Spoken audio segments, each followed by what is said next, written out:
to Discussing Dad Life, where we break down bullshit so you don't have to. I'm Void. This is No, and let's go. We're here. So this is something that I know you are very passionate about. Well, so are you. Yeah, but I know that this is something you wanted to talk about today. Oh, yeah. So I wanted to bring it up. Yeah. So we've already kind of covered this in previous episodes, but the stats bear in mind the success of childhood, right? Yep. So children is the whole reason we were decided to do this podcast. Yeah. What we can do as fathers for our children. So we have issues in our society which comes into play, which is the connection of children to their parents, right? Parents are very, very influential and needed in a child's development. Yes. The best case scenario for a child, best predictor on a child being successful in life is coming from a two-parent household. Absolutely. And then when you start bearing in facts like going to jail or drug crime, stuff like that, two-parent households are the best. Yeah. Second situation is actually the single father. Yes. The children remaining with their father. The father creates a stability and a performance drive in children that the mother doesn't necessarily do. Yeah. Right? That doesn't mean that single moms can't produce good children. Yeah, we're not saying that. The stats don't show that 100% of single mothers fail to raise children that are going to be productive members of society. It actually shows that there's I think it's like a 64% chance that they're going to be well off, which means that there is a 36% chance that they're going to have issues, i.e. going to jail. Right. So if we take a look at any of the shootings that have happened, like in Boulder, Colorado, when the right, that was a child from a single mother, right? The father was not part of the equation. So it is something that I'm very passionate about.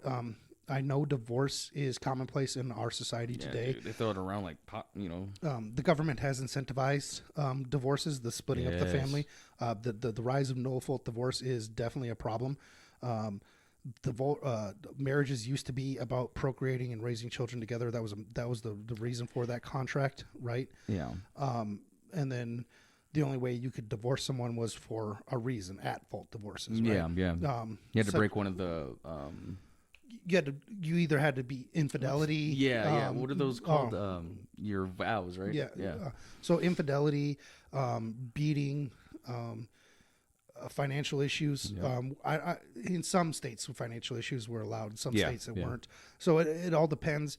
But Reagan in his administration, for as much as the guy did good, he also did some bad things. And Nobody's divorce, perfect, man. was definitely one of the bad things that came out of the Reagan administration. Because it basically gave the ability for anyone at any time, if you got unhappy in the marriage for whatever reason, you were able to bail. And unfortunately, the courts didn't care about what was actually in best interest of the child. Not realize they didn't care about the children. They cared about whether or not whatever. They cared about themselves in that situation. Well, so yeah. So the courts found a way to basically generate money through divorce. They've also utilized a way for the courts to make money by forcing a Single parent. They want a single parent. Yeah. They want a non-custodial parent, because then they can hit them with high child support. And each of those child support that they're able to do, they're able to actually intake money into the government, right? Yep. So they're basically they get a cut of it. And in the vast majority, I think it's like 93% or 94% of non-custodial parents are men. And they typically set extremely high child care payment or child welfare. What? Child support. Child support. Thank you. I got you. And that's just to generate money. If The they don't cash make cow. it, if they can't make the money through the child support payments, guess what? Now they criminalize it, and now are actually making money through the criminalization of of forcing the child away from their father. And see, I don't understand that, because you can't get blood from a stone if somebody's not making money. Well, no, you can, right? Because our federal government, with the expansion of our federal government, taxpayers from all 50 states are paying into the federal government, and the federal government are dispersing this back into local court systems.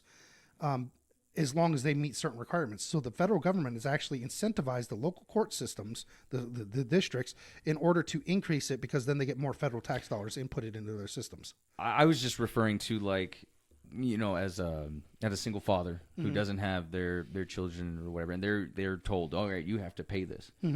Okay, if they're working 40 hours a week, so just your average week, 80 hours every 2 weeks they get paid, but you take so much of it, plus they still have their bills. You know what I mean? Like, I don't honestly know anybody who has been successful at that. You know what I mean? They make it is extremely hard. It does happen. Don't get me wrong, but it makes it so hard. You know what I mean? Like, where's the quality of life? Well, they don't care about the quality. Exactly. They don't care about the quality of life for the father. They don't care. They They don't care about the quality of life for the mother. They don't care about the quality of life. All they care about that the money. Children. They just care about the money, right? Yep. Which is one reason why the federal government is overreached its bounds, right? Yes. We need to get back to a time where our federal government was very, very limited. The federal government likes to be involved in everything that's going on. And it shouldn't be that way. No, it should not be that way. So this leads into a lot of different topics, right? Because the court system doesn't care about the children. The court system doesn't care about you. It doesn't care about the mother. It doesn't care about anything. Nope. It cares about the money, which is sad. Yeah. I remember when I was going through my divorce, we did our agreement, and then the courts rejected it. Oh, because nobody was... Because we were not going to do child support one way or another. Yeah. And the courts rejected it and said, no, you have to have child support. And see, that's why. Like, and I'm just, it's a rhetorical question. Just why do they do that? Like, why? It bothers me that our government, like you said, would outreach so far that they're, you guys had a plan, and the best plan for that child is through the parents. And if you guys have come to an agreement, because we care about the children, because you care about the children, why the? I'm trying not to cuss. Yeah. Why the F should the courts have any say in that? In my thought, they shouldn't. Exactly. My thoughts exactly. Right. So it's like, it doesn't make sense to me. Like, I get what you're saying, the financial, like, they want a piece of the pie. I get all that, but it doesn't. I still, TradCon or whatever, I still believe the old school ways were more proficient and more effective towards the child than they are today. Yes. That's 100%. I would agree with you there. Because children are the future. Children are the most important resource that we really have, right? If you enter into a relationship and you produce children, those children are the priority. Yeah. And they use them as a cash cow.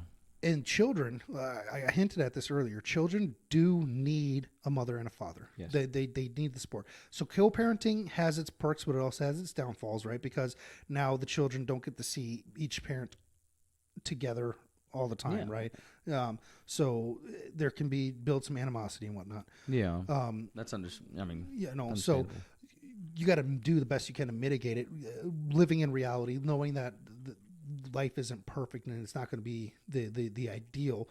Yeah. You got to do the best you can to minimize the damage that you're doing to your children. Exactly. Right.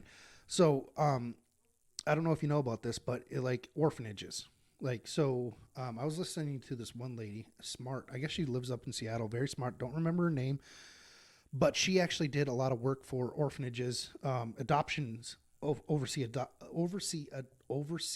adoptions. Wow, words are hard. Where she was actually going to China, and she was all like, "Well, these babies are really well behaved. None of them are crying." Blah blah blah. And she told a story about how she went and picked one up and, did all the kissy faces and cooing at it and whatnot and got to interacting with it, and then went to go put the baby down, and then the baby wouldn't stop. She was fussing. She realized at that point that it was just from the lack of interaction that these babies had given up hope that anyone was going to interact. Wow, that's interesting. Right. So that's concerning. I guess based on that episode, I actually went ahead and did a little bit of research and psychological research on children and development, where if children don't actually have interactions from their parent by the time they're age 5, the likelihood that they are going to live a normal life is virtually nil. Holy! That they're gonna have so many mental health issues that it's going to be hard for them to adapt and know and socialize properly. Well, that makes sense because we are social creatures. Oh, yes, definitely. So without any social or form of social interaction, You know what I mean? Like, Yeah. who knows how you would be or I would be? Yeah. And so, yeah, that makes perfect sense. So that was really sad to hear. It is sad. I never even thought about it until I watched that show, did a little bit of investigation, and I was like, wow, That's this crazy. is sad. Which leads kind of into our next topic that I'd like to go into, which is the artificial womb. That is, right? So the thought process is going to be, one is there has been successful women-to-women womb transfers, right? Yeah. So transplants. So a woman has a defective womb or whatnot, and she was able to get a new healthy womb and was able to, I guess there's been, I think, like 12 cases where the baby was actually been able to grow and be born Full term during these post these transplants, which is cool. That's a medical marvel, right? That's really cool. But now there's thoughts of being able to stick wombs inside of men, so men can start giving birth. Now we're going back into the AI, right? Well, it's not that's not where the AI comes in, but they're wanting to put men in there. It's going to be interesting because the trans movement's on a rise, right? So trans men or trans women. I know what you're trying to say. Men that trans into women are wanting to be able to give birth, so they might go ahead and get these wombs put into them, so they can grow. So they can grow these babies and then have a C-section. Actually, right? So, okay, interesting theory. I don't know how that's going to work because if you're a man, you don't produce the same hormones. So, like, would you even be able to, without a bunch of drugs being put into your system to support the growth of the baby, could you even do it? I don't know. That is interesting concept. I'm going to go out on a limb and say, well, this is what they're going to say. So, well, we're basically the same. We're saying biologically, why can't it? But we're not the same biologically. But we're not the same, exactly. But they're saying, oh, you're meat and fat and tissue, and so is this person. You know what I mean? Yeah. Like, they're saying biologically that we're the same, but we're not. We have different hormones. Exactly. I mean, lots of different things, right? Men's brains are very good at working front to back. Women's brains really good going cross section, right? Yeah.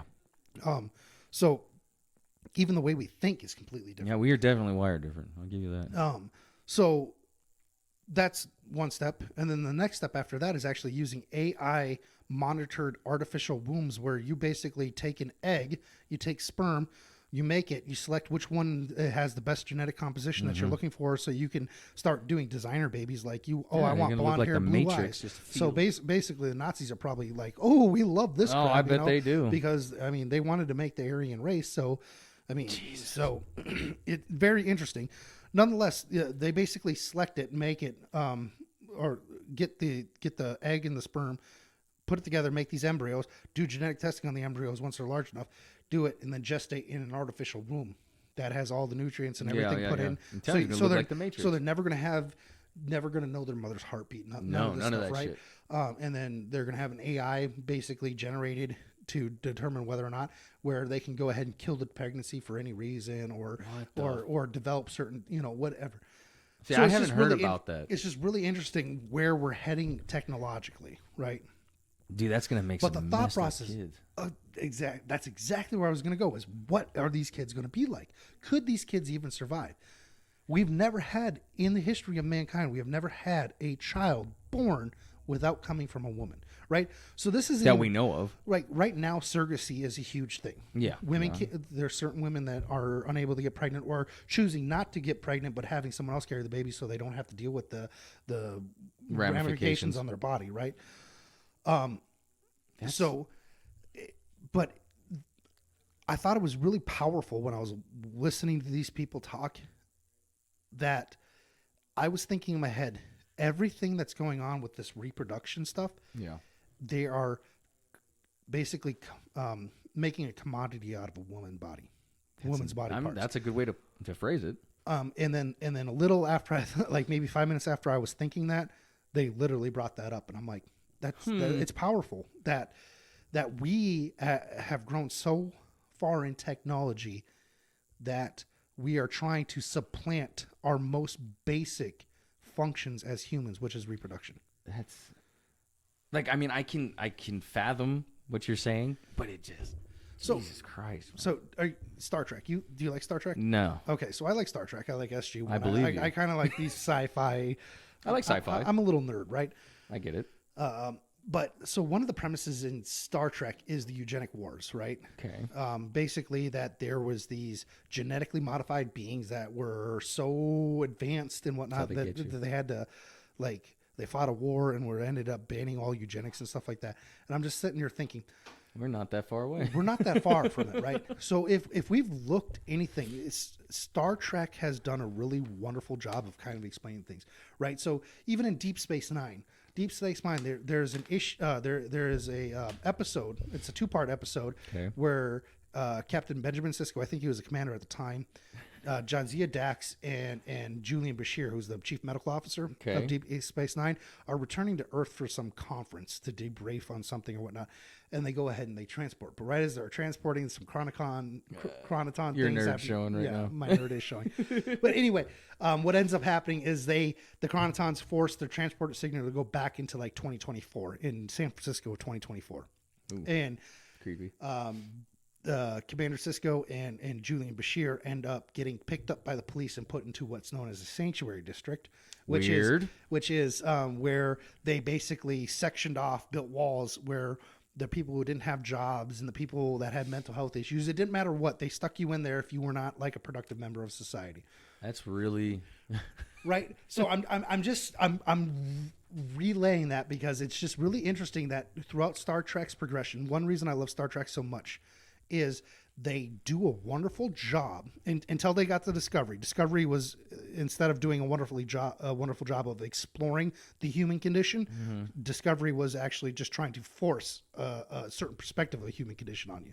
Discovery, for all the good it did in relaunching, kind of revitalizing the Star Trek brand, is absolutely by far the worst one when it actually comes to what's important or what historic Star Trek was actually about, which is the visualization, the episodic contextualization of human existence, right? So just very interesting things.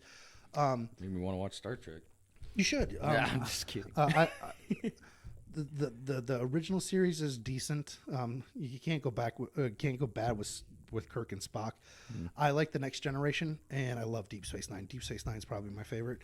Next Generation is my second favorite, and surprisingly enough, I like Voyager. It's probably my third. All right. So yeah, it's just really interesting where we're going technologically and how it's coming to fruition. Like, what I was going to say is, like, it's weird how, all these movies, you see something, and then you start kind of like mentally, subconsciously, you start getting used to it or whatever, and then boom, it happens. Yeah. Like, okay, so here's a Star Trek reference. Way back when they had the little, the communicators. The communicators. Now look what we have. Yep. You know what I'm saying? Yeah.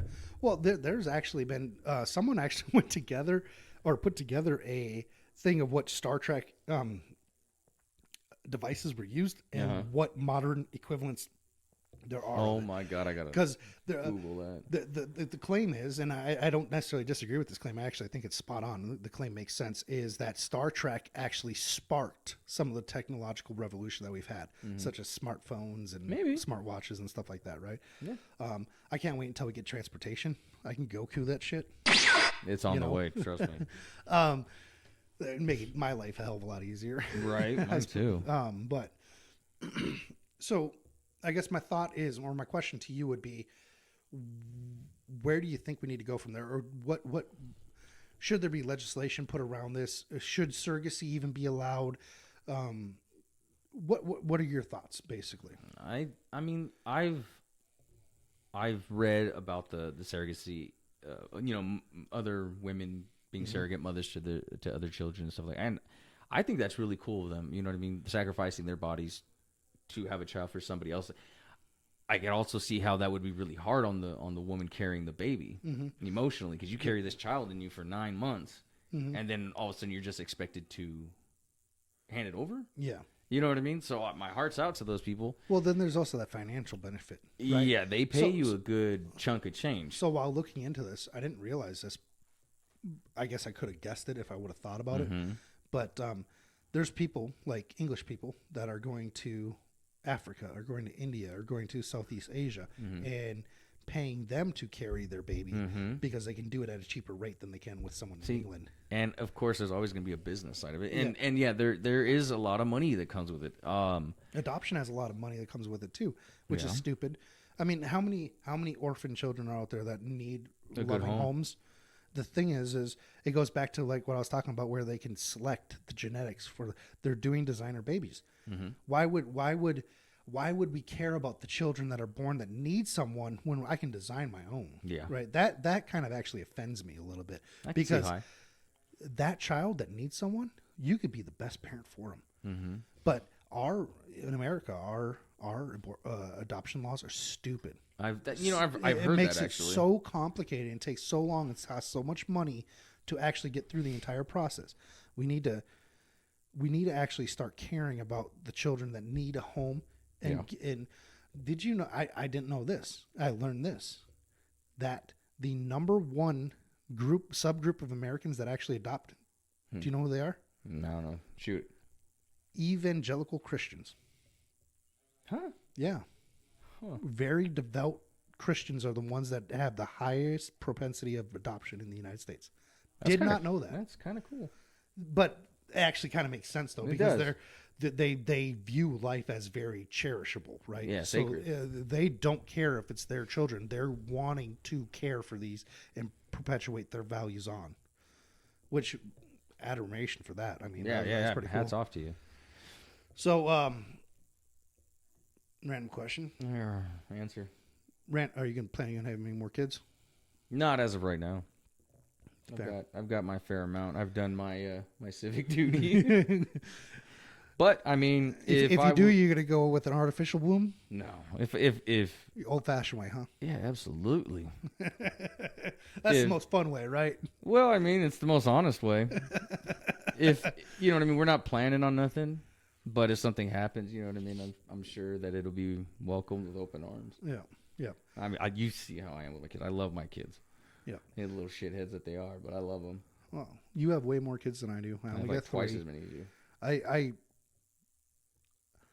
My stance on this, from a personal stance, is if it was my choice, no, I don't want any more children. 3 is more than enough. However, I also recognize that if I enter into a relationship and that woman doesn't have any children and she's younger than me, she's more than likely going to want children. Yeah, I would say you better recognize. So it would be completely unfair of myself to enter into that relationship and saying, you're going to give up your dream of having a baby. Yeah. That would be completely idiotic. At least you're open-minded to it. You know what I mean? Like, or not open-minded to it, but understanding of the wants and needs of somebody else. Yeah. Which a lot of people are not like that. Yeah. Fair. So that is true.